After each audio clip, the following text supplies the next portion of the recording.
नमस्कार, मैं हूं आपके साथ ज्योति कनौजिया। आइए नजर डालते हैं फटाफट खबरों की ओर।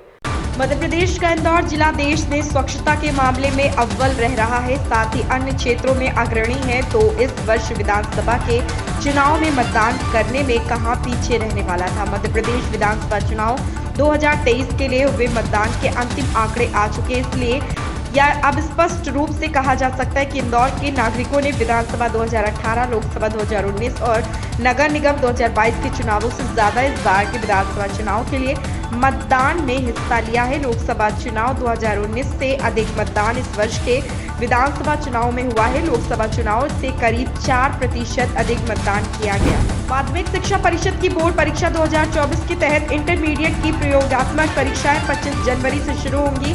यूपी बोर्ड की तरफ से शुक्रवार को प्रयोगात्मक परीक्षा की तिथियां घोषित कर दी गई। बोर्ड की तरफ से इंटरमीडिएट की प्रयोगात्मक परीक्षा 2 चरणों में आयोजित की जाएगी। पहले चरण की परीक्षा 25 जनवरी से 1 फरवरी तक होगी। इसमें आगरा, सहारनपुर, बरेली, लखनऊ, झांसी, चित्रकूट, फैजाबाद, आजमगढ़, देवीपाटन और बस्ती मंडल में प्रयोगात्मक परीक्षाएं आयोजित होंगी। दूसरे चरण में 2 से 9 फरवरी के बीच अलीगढ़, मेरठ, मुरादाबाद, कानपुर, प्रयागराज, मिर्जापुर, वाराणसी और गोरखपुर में प्रयोगात्मक परीक्षाओं का आयोजन। भारत और ऑस्ट्रेलिया के बीच विश्व कप का फाइनल अहमदाबाद के नरेंद्र मोदी स्टेडियम में रविवार 19 नवंबर को खेला जाएगा। दोनों टीमें 20 साल बाद फाइनल में आमने सामने होंगी। पिछली बार 2003 में ऑस्ट्रेलिया ने भारत को हराकर खिताब अपने नाम किया था। टीम इंडिया की नजर बदला लेने पर है। स्टेडियम में मैच को देखने के लिए 1.25 लाख दर्शक मौजूद रहेंगे। उनके अलावा कई मशहूर हस्तियों के पहुंचने की भी संभावना है। फाइनल मुकाबले में ग्लैमर का तड़का बॉलीवुड अभिनेत्रियां लगाएंगी। विराट कोहली की पत्नी अनुष्का शर्मा और केएल राहुल की पत्नी अथिया शेट्टी स्टेडियम में मौजूद रह सकती। प्रधानमंत्री नरेंद्र मोदी 22 नवंबर को वर्चुअल G20 लीडर समिट की अध्यक्षता करेंगे। सितंबर में नई दिल्ली G20 शिखर सम्मेलन का समापन सत्र हुआ था। इसी समय प्रधानमंत्री मोदी ने आभासी शिखर सम्मेलन की मेजबानी करने की घोषणा की थी। पीएम मोदी ने कहा था कि G20 देशों के सम्मेलन में भारत की अध्यक्षता के समापन से पहले भारत 9 अतिथि देशों और 11 अंतर्राष्ट्रीय संगठनों के प्रमुखों को आमंत्रित कर वर्चुअल समिट करेगा। राष्ट्रपति द्रौपदी मुर्मू ने अपराधियों द्वारा जनरेटिव और आर्टिफिशियल इंटेलिजेंस का इस्तेमाल करने और डीप फेक को लेकर चिंता जाहिर की। राष्ट्रपति ने शनिवार को पुलिस अधिकारियों को संबोधित करते हुए कहा कि पुलिस अधिकारियों को भी हमेशा तकनीक के क्षेत्र में अपडेट रहने की जरूरत है। बता दें कि हाल ही में प्रधानमंत्री मोदी ने भी डीप फेक को लेकर चिंता जाहिर की थी। राष्ट्रपति ने राष्ट्रपति भवन में 2024 बैच के भारतीय पुलिस सेवा के प्रोबेशनर्स अधिकारियों को संबोधित किया। इस दौरान राष्ट्रपति ने कहा कि पुलिस फोर्स के सामने साइबर अपराध, ड्रग तस्करी, वामपंथी कट्टरपंथ और आतंकवाद जैसी चुनौतियां हैं। विश्व कप में 19 नवंबर को भारत और ऑस्ट्रेलिया के बीच फाइनल मुकाबला खेला जाएगा। मैच को लेकर क्रिकेट प्रेमियों में जबरदस्त उत्साह है।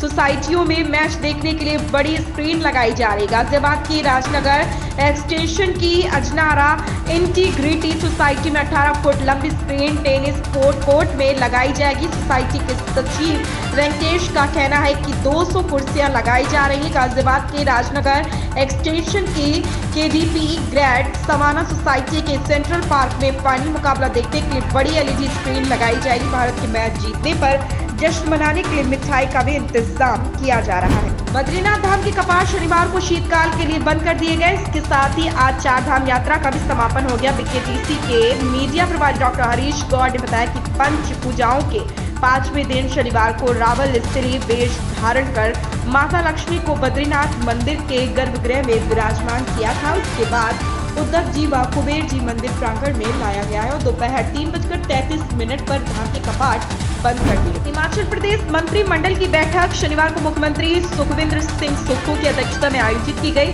बैठक में कई बड़े फैसले लिए गए। मंत्रिमंडल ने IPH विभाग में मल्टीटास्क वर्कर के 4500 पद स्वीकृत किए गए।